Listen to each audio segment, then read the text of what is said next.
Vamos a empezar esta presentación acerca del rey Salomón con una advertencia.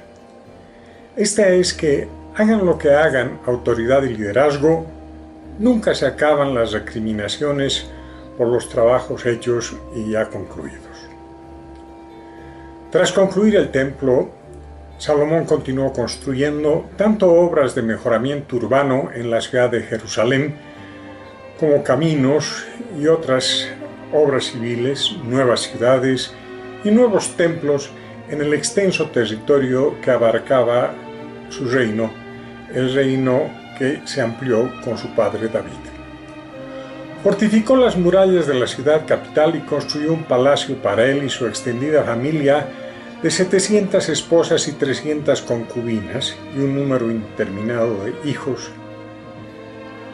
Alojar a semejante familia real demandó de muchísimos más recursos y mucho más tiempo que la construcción del Templo de Jerusalén.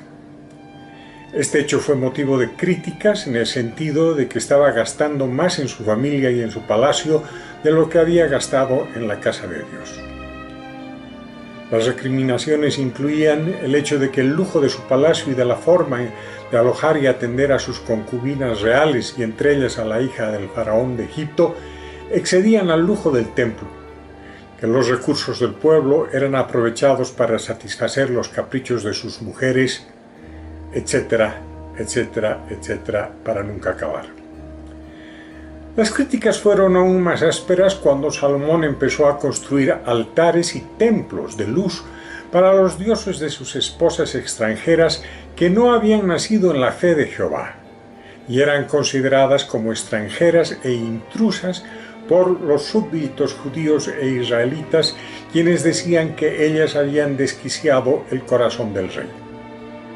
El respeto de Salomón por las costumbres de los pueblos más lejanos, que ahora eran parte de su reino, era otro motivo de insatisfacción entre los grupos excluyentes e intolerantes de las tribus tanto de Israel como de Judá, que no concebían otras formas de vida que no sean las suyas propias.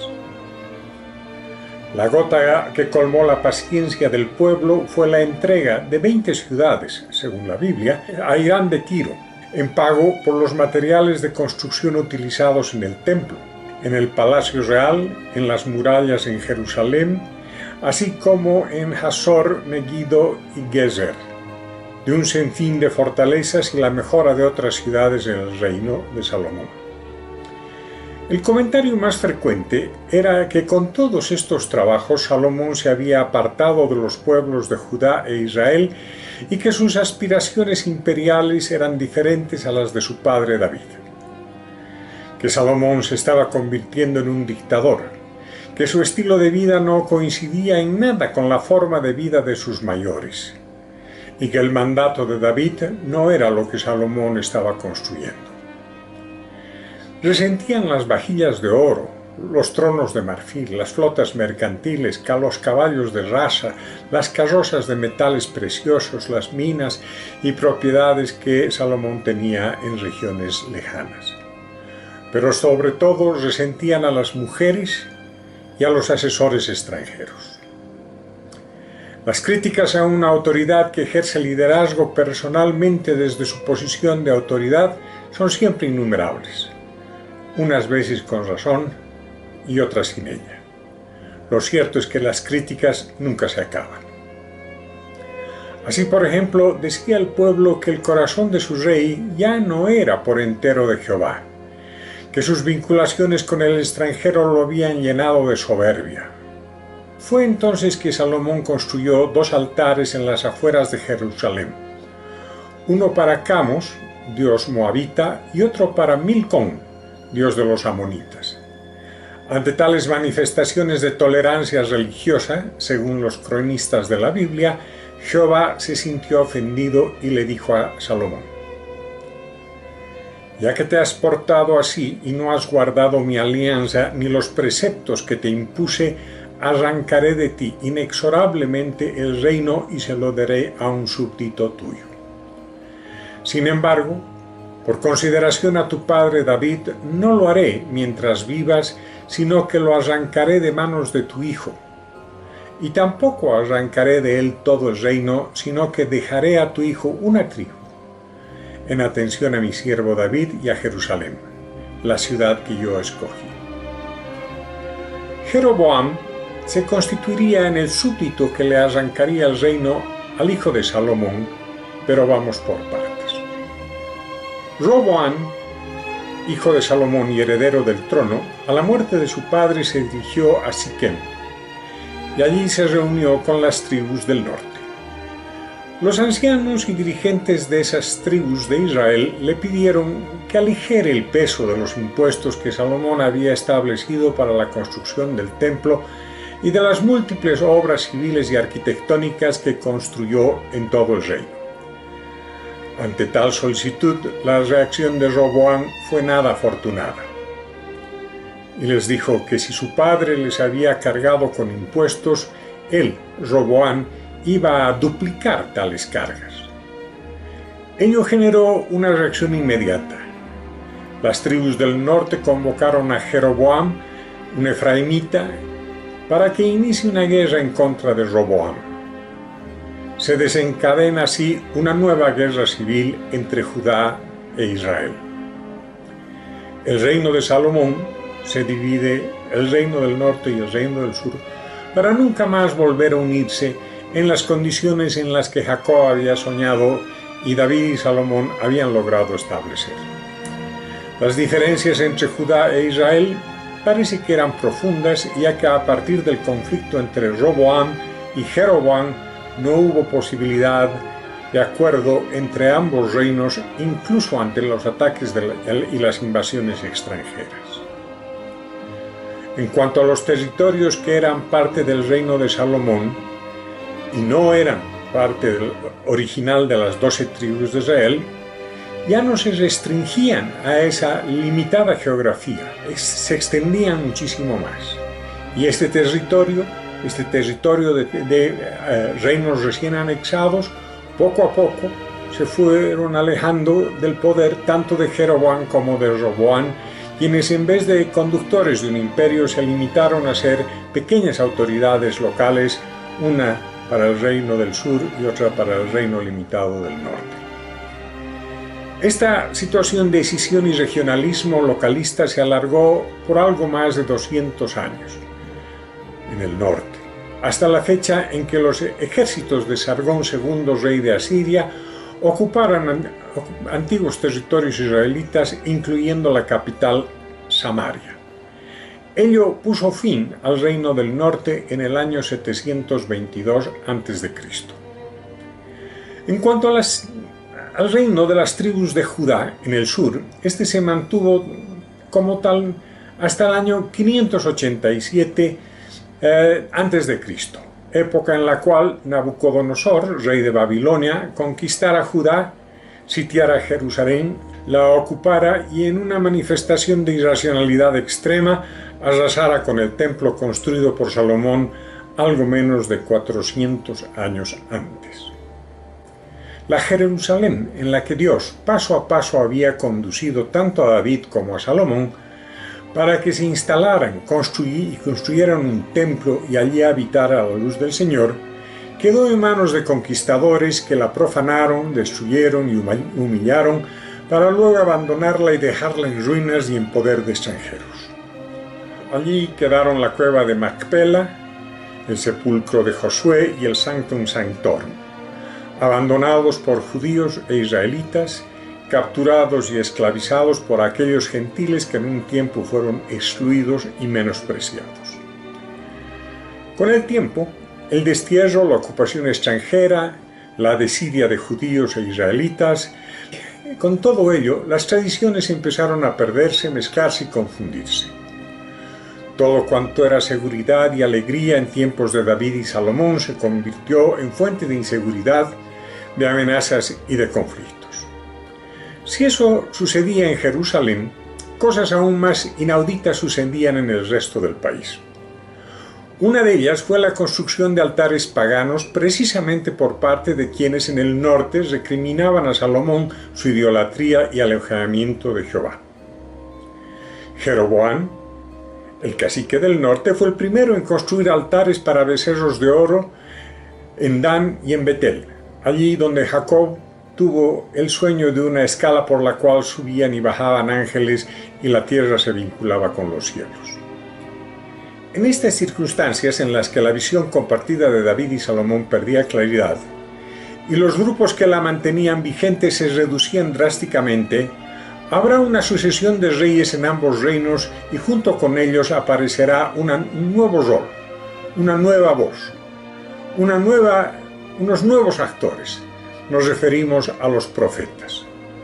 Profetas quienes, más que respaldar proactivamente la visión de un pueblo unido sobre un territorio integrado, reclamaban mejores conductas, criticaban a las autoridades y promovían imaginarios de castigo y de fin del mundo. Es así que del año 930 a.C. al 722 a.C., los reinos se mantuvieron separados y confrontados. En este periodo, la mayor parte de los reyes de ambos reinos duró solo un par de años en el ejercicio de la autoridad máxima. Pocos lo hicieron por periodos extendidos, aunque algunos, como Azarías y Asa, ambos en Judá, llegaron a reinar por más de 4 décadas. Si bien el número de reyes en este periodo es grande, el de los profetas en el mismo periodo es reducido. Esto debido a que los profetas ejercían su rol por periodos más largos que los reyes, pero también por el hecho de que por muchos años la voz de los profetas se mantuvo silente o fue acallada rápidamente por las autoridades o por la propia población. Esto último denota que durante largos años faltó la voz de la conciencia moral, de una conciencia moral encarnada en autoridades con suficiente legitimidad y liderazgo, directo o indirecto, al extremo que se imponía la presencia de algún profeta con un discurso contestatario. En este contexto empezó a instituirse la voz del fariseo, aquella voz hipócrita e inflexible de quienes se encerraban ciegamente en formalismos y críticas permanentes. Incapaces de asumir acciones transformadoras, eran voceros solo para expresar, preocupaciones, para desprestigiar, desmovilizar, narcotizar e incluso negar la presencia de líderes y la acción de las autoridades. En ausencia de verdaderas voces de la conciencia, durante los reinados que sucedieron a Roboam y Jeroboam, las palabras de David y Salomón fueron frecuentemente utilizadas tanto por los reyes como por el propio pueblo. Los discursos de los salmos y los proverbios habían hecho carne en la población y se los utilizaba como lineamientos de moral junto a la ley de Moisés. La ley de Moisés y la sabiduría de Salomón se convirtieron en los dos parámetros más importantes para la conducta del pueblo y el actuar de sus gobernantes. Quienes se mantuvieron entre ambos referentes, la ley de Moisés y los consejos de Salomón, no podían errar, ni pecar, ni ofender a nadie.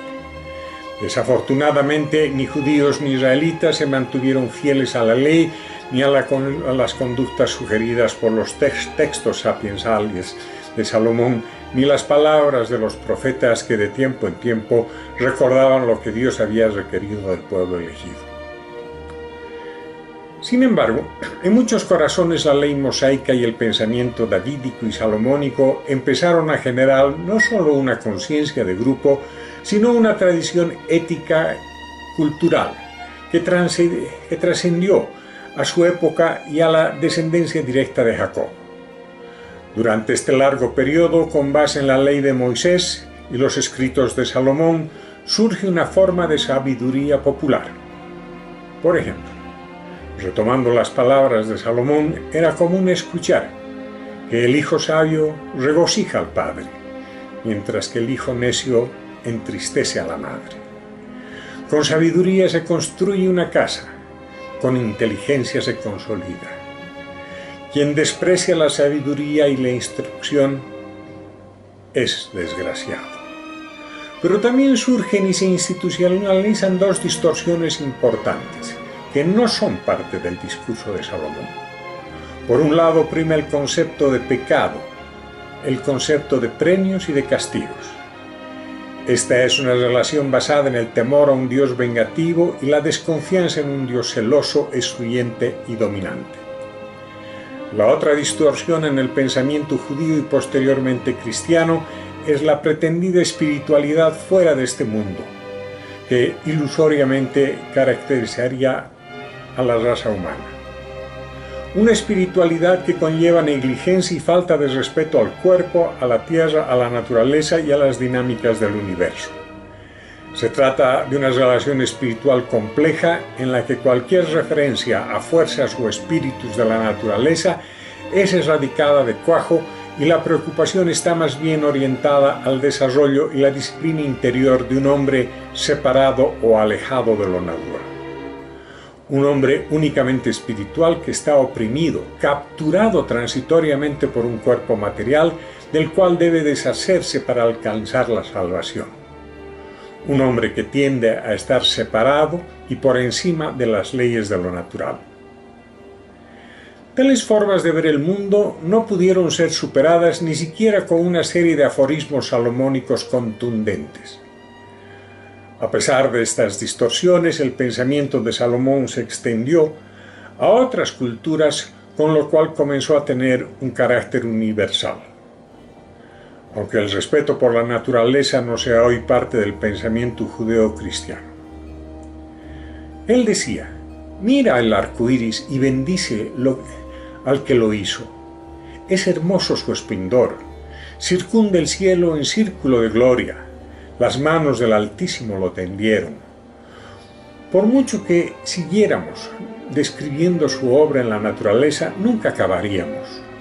Cosas aún mayores quedan ocultas, que es poco lo que vemos de sus obras, porque el Señor ha hecho todas las cosas y solo a los piadosos les da sabiduría para verlas y entenderlas. Ya en este sentido, anticipándose a las necedades del pueblo y a las posibles distorsiones en el comportamiento de las personas, Salomón escribe en el Eclesiastés: siendo rey de Israel en Jerusalén, me propuse inquirir y averiguar con sabiduría cuánto se hace bajo el sol. Lo he examinado y veo que todo es vanidad y esfuerzo inútil. Me dije: heme aquí enriquecido y adornado con más sabiduría que cuantos me precedieron en Jerusalén. Poseo gran sabiduría y ciencia, y me dediqué a investigar la sabiduría y la ciencia, la locura y la necedad. Eso es como tratar de atrapar el viento, porque a mayor sabiduría, mayores pesares. Quien aumenta el saber, aumenta el dolor. Eso parece anticipar las palabras de Simón Bolívar, libertador y constructor de naciones, quien al final de su camino, casi 3000 años después de Salomón, luego de haber agotado múltiples recursos para crear varias naciones, amargamente diría: hemos arado en el mar. Lo que pasa es que los sueños y las visiones son siempre más pulcras de lo que en la realidad uno encuentra, trabaja y logra. Son situaciones que se enturbian, ensobrecen, obnubilan con la participación, las pugnas y las tensiones de distintas facciones, de distintos grupos y subgrupos. A Bolívar, quien parece perder la fe en el perfeccionamiento del grupo humano y a las distintas expectativas ingenuas de cambio que parecen apuntar a la conquista del sol, el Salomón del Eclesiastés le contestaría: vanidad de vanidades, todo es vanidad. Todo tiene su momento, y cada cosa su tiempo bajo el cielo. Hay tiempo de nacer y tiempo de morir. Hay tiempo de plantar y tiempo de arrancar lo plantado. Hay tiempo de hablar y hay tiempo de callar. Hay tiempo de construir y tiempo de demoler. Hay tiempo de hacer la guerra y tiempo de vivir en paz. Habrá un tiempo de liderar y conducir y un tiempo de seguir y ser conducido. El problema está en saber distinguir un tiempo del otro. La clave bíblica para distinguir esta sutil diferencia está en la predisposición sabia de mantener un centro o propósito profundo enmarcado entre el referente básico de la ley de Moisés y el referente fundamental de los lineamientos sabios de Salomón. Por ello, y a título de conclusión, podemos advertir que, tal como sucedió con los descendientes de Salomón, si las facciones de un grupo se mantienen desunidas, no habrá trabajo posible ni cambio necesario que las pueda integrar. La sostenibilidad del trabajo de la adaptación y cambio implica enfrentarse a demonios y fantasmas que habitan en la inconsciencia del grupo, a aristas cortantes que impiden que unos encajen con los otros en la construcción de un nuevo edificio social. Para lograr ello se requiere de ayudas que traduzcan en imaginarios claros las expectativas no expresadas y los temores al cambio que se mantienen escondidos.